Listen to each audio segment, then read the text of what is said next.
Hello and welcome to this video where we'll be wrapping up a series of blogs looking at the potential of the grey belt that we at CACI have put together in collaboration with VirginLand by Ringley.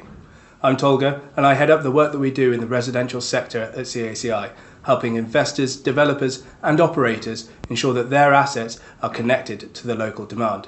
And I'm joined today by Sam Bedford, a land manager at VirginLand. Hi there.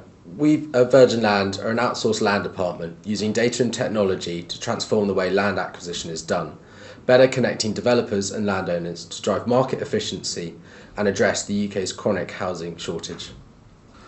So Sam, by now the challenges in the UK's housing market are pretty well defined. We've got historic under-delivery against our housing targets.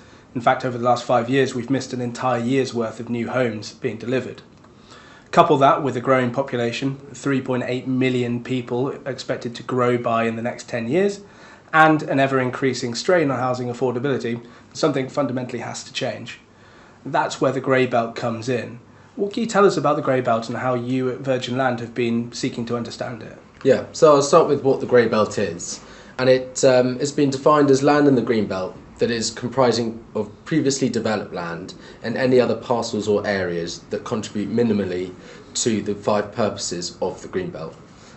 Those 5 purposes are to check the unrestricted sprawl of large built-up areas, prevent neighbouring towns from merging into each other, to safeguard the countryside from encroachment, preserving the setting and special character of areas and historic towns in the green belt, and to assist in urban regeneration by encouraging the recycling of derelict and urban areas.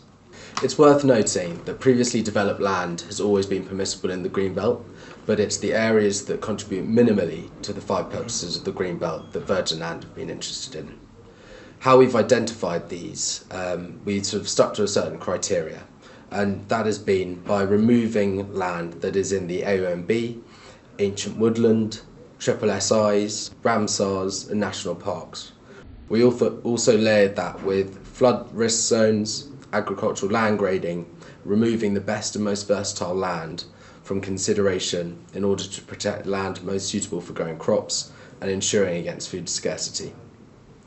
We also considered proximity to settlements and or related infrastructure. In total, we've identified nearly 14,000 sites that could be developed, covering 17,000 hectares and creating space for nearly 525,000 homes. That's a third of the government's house building commitments through redesignation of just 1% of the green belt. So that covers the new supply that the green belt could facilitate. Tolga, what have you found out about the demand for housing in the green belt?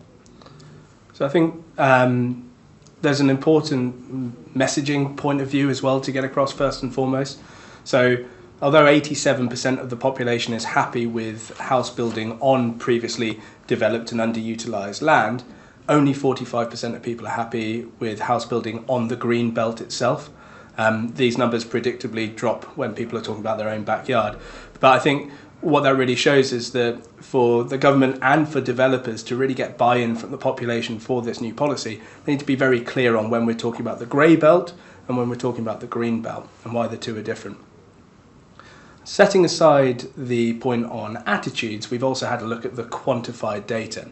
So typically speaking, when people move home, they don't move very far. 50% of all home movers move less than 2 miles. And so we've drawn a 2-mile radius around every single one of those 14,000 sites that you found and use that to define our grey belt catchment. Now, when we look at all home movers across the UK, 36% of them live within that grey belt catchment. So by and large, the grey belt sites that you've identified are pretty well placed to help the demand that we see in the marketplace. Quantity is only one side of it. Profile is also really important. And we use ACORN, our geodemographic segmentation, to understand the different profiles of mover groups. Now there's this sort of interesting dynamic at play over the last few years where new homes that have been delivered have tended to concentrate around just a few demographic groups.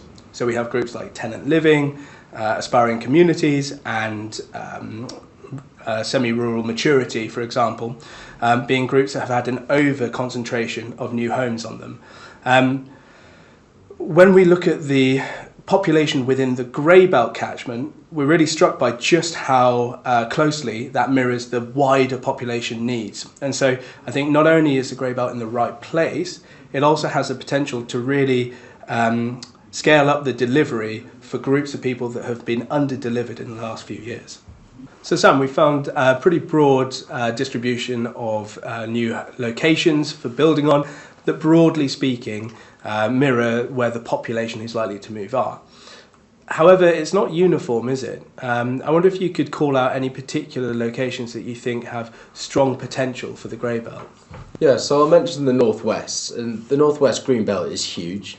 It covers Sheffield up to Leeds, across to Manchester and Liverpool, and the sites that we found in this area were typically larger parcels of land. We had nearly 5,000 hectares of grey belt sites identified, and these would be capable of delivering nearly 144,000 units in the northwestern Yorkshire. The potential opportunity in the region says a lot about the history, and the cities in the region were typically centres of industry and manufacturing, resulting in large areas of factories, yards and associated infrastructure that sadly over time have become vacant and now many are derelict. It's these sites that fit the bill for grey belt, and the data reflects this. I suppose those sites being, by nature connected in with large employment hubs tells us an awful lot about why, when we look at the mover population, 61% of anybody who's likely to move home in Yorkshire lives within the catchment of the grey belt, and 58% of anybody in the northwest lives within that catchment. And I think sort of looking at the numbers sort of one level deeper, that's 1 million potential movers within the grey belt catchment just of the northwest alone.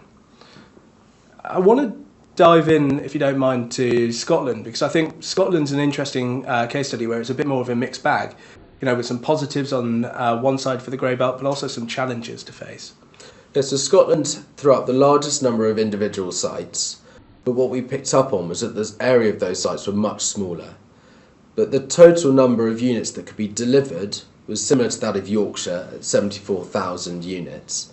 But because of the quantity, it may be more challenging to deliver large numbers of houses quickly due to there being many more landowners involved. I think it's also really important in Scotland to consider the profile of who we're building for as well. So whilst over half of all home movers in Scotland live within that grey belt catchment, 28% of those movers are expected to move to a social housing tenure. And so meaningful delivery in Scotland really has to be sort of acutely focused in on delivering for that particular group, which can be commercially challenging when you're only delivering 12 to 14 units per parcel, and it's much harder to develop a sort of a mixed neighbourhood on that plot. Scotland's not the only place that has a bit of a mixed bag and some positives and some potential challenges alongside them.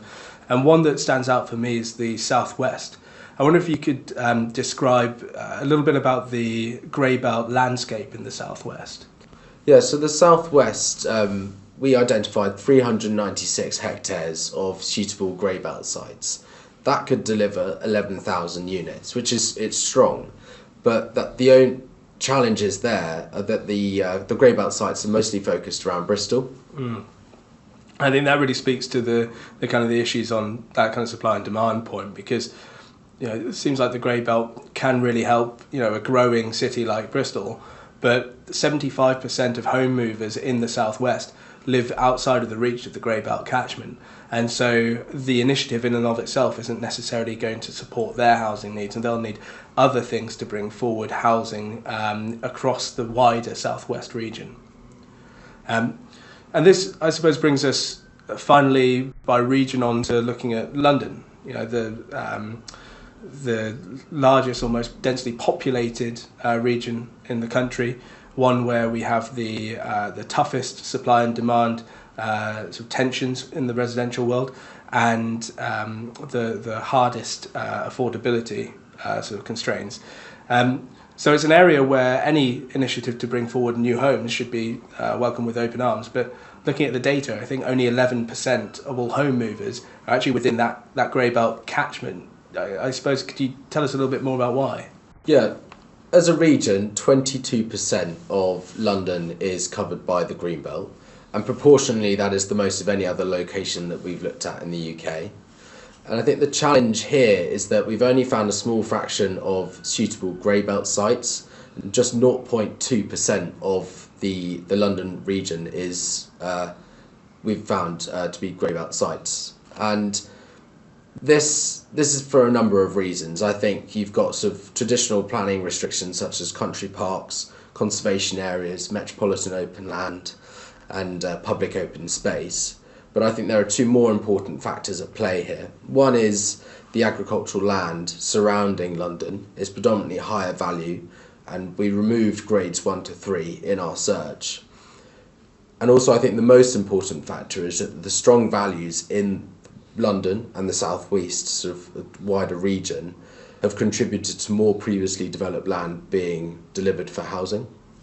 And then that, I guess, means that the sites that you have identified are further out in the region. They're on the kind of the outskirts, where those housing affordability challenges just aren't as acute as they are in the city centre.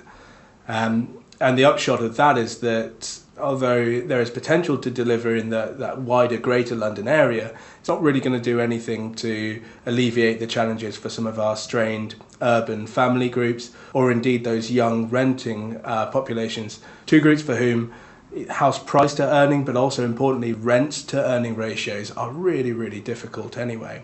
And within London, as with many of the major cities, the grey belt may help some, but actually will need infill, brownfield development, urban regeneration projects alongside the grey belt to really bring forward the houses that we need. So this brings us to the end of the discussion.